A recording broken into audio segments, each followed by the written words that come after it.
So, so thank you so much. Actually, one of the best parts of tonight, which I guess I didn't really think about, was seeing so many alums back, and honors alums in particular, and catching up. I'm actually going to embarrass someone right now. My clock's not starting yet, right? I actually want to recognize some honors alums who are newlyweds who got married 2 weeks ago. Ali Monjar and Brian Craven. Please stand up.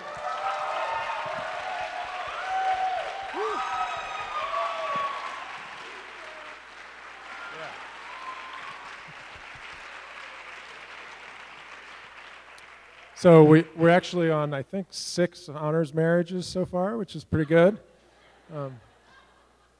So anyway, thanks for being here tonight. I had originally planned to talk about a different topic. I thought it would be kind of cool and fun and challenging to talk about Homer's Odysseus as a great learner. And that would be challenging because so many of my students find him a kind of warmongering, whoring jerk. And I thought it would be fun to try to convince them that actually there's a lot more going on. But I changed my mind a few weeks ago when President Obama released what I took to be a fairly naive scheme. And that scheme would basically rate colleges based partly on the earnings of its graduates. And I see this as a part, his attack was implicit, but part of a larger explicit attack on the humanities. The most notorious of which is probably featured in Florida Governor Rick Scott's plan to end funding for non-STEM majors, even though his daughter has an anthropology degree. All I hear these days is STEM this, STEM that, is Pluto a planet, isn't Pluto a planet?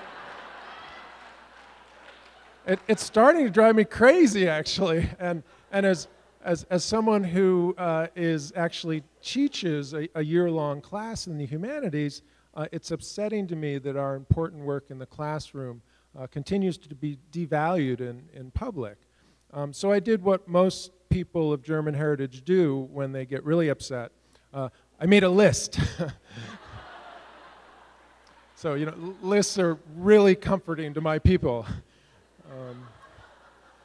And that list is basically going to offer a defense of the humanities in 10 easy steps. So right before I begin, I just want to say a couple things about how this argument typically unfolds.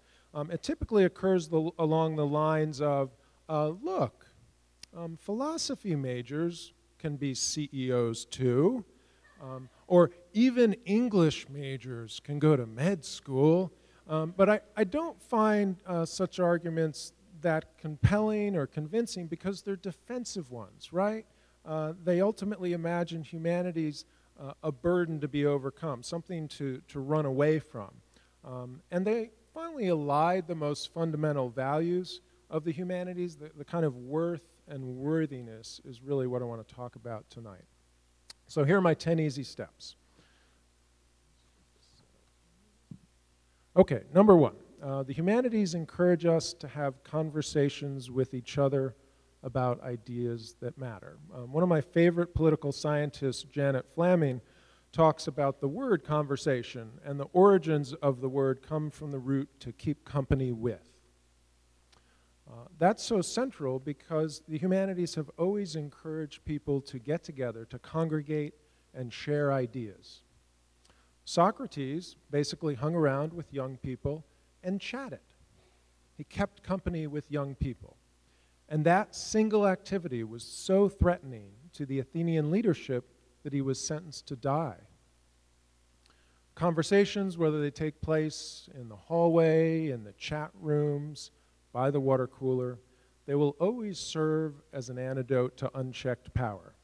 Even the conversations students are having now in the classrooms are allowing you to become free-thinking, autonomous individuals. And it seems to me that's one of the things Governor Rick Scott might be worried about. Number 2, the humanities embrace and celebrate the liberating powers of the liberal arts. The liberal arts ultimately are about freeing up the mind to become creative. In ancient Greece, you studied the liberal arts because it allowed you to be a valuable member of society, a society that valued critical thinking, speaking in public. It's no coincidence that in China, their leadership has seen the flaws in their famously technocratic education and is importing American-style liberal arts onto the mainland in droves, really, actually. I have a Chinese student in my honors program right now who speaks about the incredible freedom that we have and how we shouldn't take it for granted. She loves the humanities classroom. She says in China, however, we are exam-taking machines. Number 3, the humanities allow us to travel the world for free from the comfort of our homes. I can curl up in a couch in my home in the avenues and read a book and be taken across the entire world, encounter interesting people, exotic situations. Such books introduce us to other cultures, Achebe's Africa, Peter Hessler's China, and Jhumpa Lahiri's India, and they enable us to encounter, experience diversity in richer ways. Number 4, the humanities help us rehearse for moments of crisis in our lives and consider our response to misfortune before it occurs. Are you struggling with office politics? I hope you've read your Machiavelli. Faced with the death of a loved one, Montaigne wrote about that and thought about that issue for many years. And for all you pre-med students out there, I hope when you find yourself in the ER next to a family whose 7-year-old son is in a coma because he's been hit by a car, that's not the first moment that you're thinking about ethics. Number 5, the humanities classroom is the place where students have the greatest opportunity to develop as writers, which is ultimately an activity that depends on becoming a better thinker. You can't write clearly unless you can think clearly. One of the most common refrains I've heard in 30 years as a writing teacher from my students who are struggling with papers is, I know what I want to say, I just don't know how to say it. And my refrain is always the same. If you knew what you wanted to say, you would know how to say it.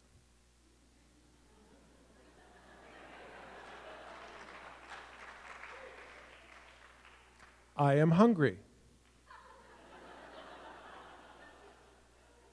I want a burrito. How hard was that, right?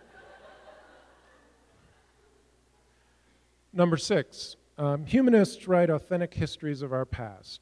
This is a good question, I think. Do we really want to let tyrants, bureaucrats, TV talk show blowhards be the ones who tell us the histories of our people?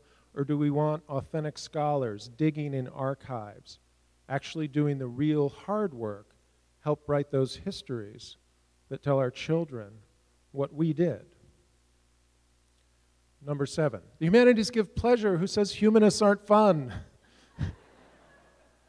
If you tell a funny joke or actually an engaging story, you're practicing humanistic behavior in the tradition of Homer, Chaucer, Flannery O'Connor. Number 8, the humanities allow us to see ourselves changing over the course of a lifetime. So literary texts can actually serve as tools that help us see how we change as human beings over the course of our life. Everyone, I think, has probably had the experience of loving a book in high school and then returning to that book later and wondering, what was all the fuss about, right? The book hasn't changed. You have, right? Many of you sitting out there right now who just love Harry Potter, it's the best, right?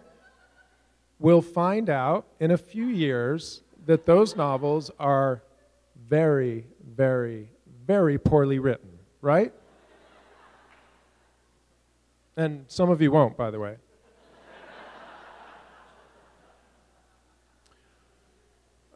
Almost done here. Number 9, the humanities offer us powerful models for how to live our lives. You want a template for how to be a backstabbing jerk and what happens to those backstabbing jerks? Spend time with Iago in Shakespeare's Othello, right?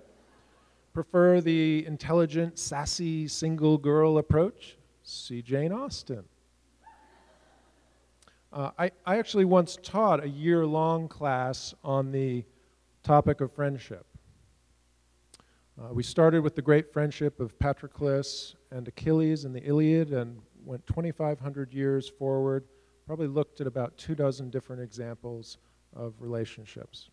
At the end of the spring term, a student with autism came up to me and said, "Wow, I want to thank you for that class.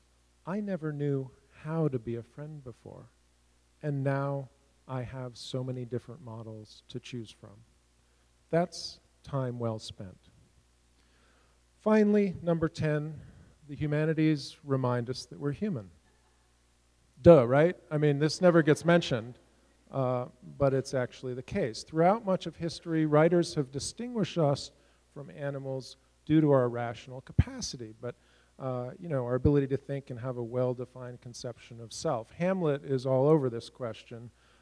He's overwhelmed by the wonder of the capacity when he says, "What a piece of work is man, how noble in reason." Yet I'd argue that reason can sometimes be limiting, and it certainly was for Hamlet.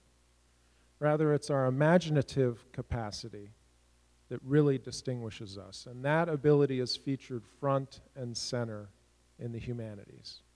Knowledge is limited, but imagination encircles the world. Do you know who said that?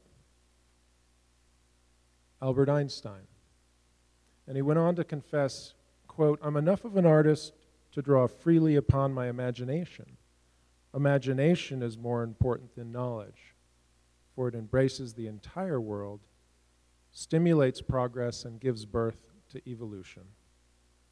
What I'd like to argue is that the humanities finally allow us to imagine our best selves in better societies.